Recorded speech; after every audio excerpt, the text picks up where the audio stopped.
When you're considered developing how much you should spend, how should you do the budget thing? How's the best way to do that? All right. Yeah, I was going to talk just briefly about some project I tried starting. It was about 5-6 years ago. It was an independent film project.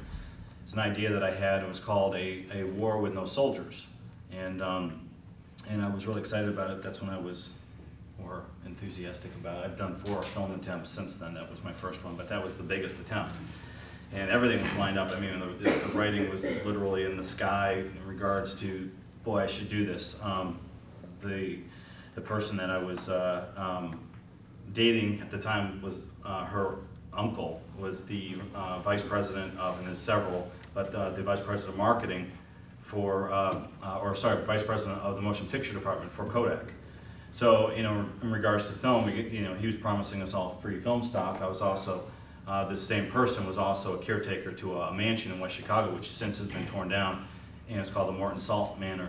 And so we had the mansion, we had the film stock, we had all these great things at our disposal, and of course a great idea for a story. And then we turned it into, a screenplay, and we got a considerable amount of the way done with the screenplay. But some things that I ended up doing, which would be helpful probably in regards to thinking about, probably right up front, about just, again, networking and marketing, that whole thing, is I ended up trying to get very connected with Steppenwolf Theater in Chicago. So I ended up doing,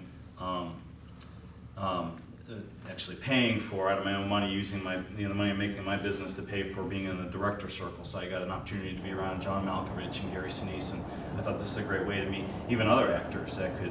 And there were opportunities through Steppenwolf that I jumped on. There was a dinner at John Malkovich's house in the south of France, and you can go there and he's going to cook you dinner, and you pay for it, of course.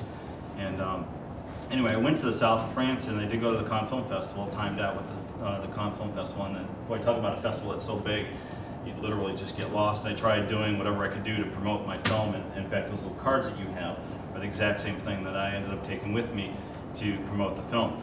But one of the biggest things I was trying to do was, obviously, is to make some kind of connection so that I could have some kind of big premiere party or showing of some sort.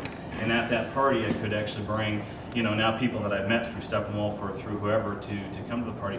But I wanted to use, I actually came up with this, and I don't know if this is an original idea or not, but this is what I'm saying is with film, you can get creative, The problem is always going to be with an independent film is obviously where you're going to get your money from. So you can either fund it yourself, and that speaks to the second question, how much did you spend?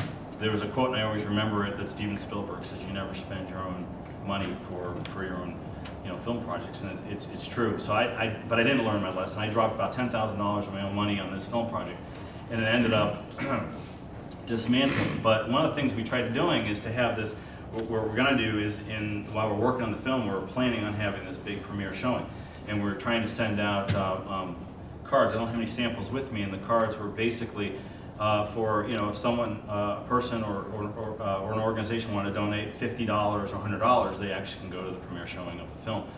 If they donated $100, or whatever the price category is, 100, then it was $250. Then $250, you get to go to the show, and you get a copy of the DVD, and then whatever, you get to go to dinner with us afterwards, which is going to be, and then if it was $500 that they were going to contribute to the film, then they would do all that I just said, and then in addition to that, I'd have their names listed in the credits as contributors, So I was just thinking of ways, and I figured, well, I did the math, and if we got all these people to contribute, so they'd basically buy in on the film. And then instead of going to one corporation saying, or one organization, or going for a grant or something saying, give me the money, I was just trying to get all these different people involved and then we'd have the big party, and then it would sort of self-promote itself. But anyway, that's, so in regards to, spending money, I spent a considerable amount of money. I think figures say that, well, things that I've read, about 10 to 15% of your film, whatever budget should go to marketing. I think creating a film is like creating a website. I mean, you're on your own little island, so you have a film, but if you don't get it out there, obviously it's not going to generate any returns. So anyway, I got other things to say here, but I'll just keep. My answer is as much as it takes. That's my answer to the question, because you just can't, without marketing and making sure the product gets out there, the product is no good. It's just going to show, it's going to be on some shelf somewhere unused. So if you're going to make a product, or if you're going to make a film or a documentary, in the TV, whatever, in the which both realms. And the thing is, you don't have to necessarily spend your cash. There are a lot of ways to barter things. Okay, you can hook up with a not-for-profit and say, every time somebody comes and buys a film, I'll make a small donation to your organization. Can you help me market it? So now they are marketing it for you. So you do that 5 times. 5 different organizations are going to market your product because they get a small part of it. And that's one way I've seen that work successfully. There are a lot of other creative ways to barter your marketing. It doesn't always have to be cash. But if it has to be cash, you have to spend as much as it takes to market your product. Otherwise, it's no good for nobody. And that's the short answer to that. But I would say, what I would add to it is, the smarter you are, the less money you spend and the more in-kind time and things that you spend. So that's where you have to work smarter. Right.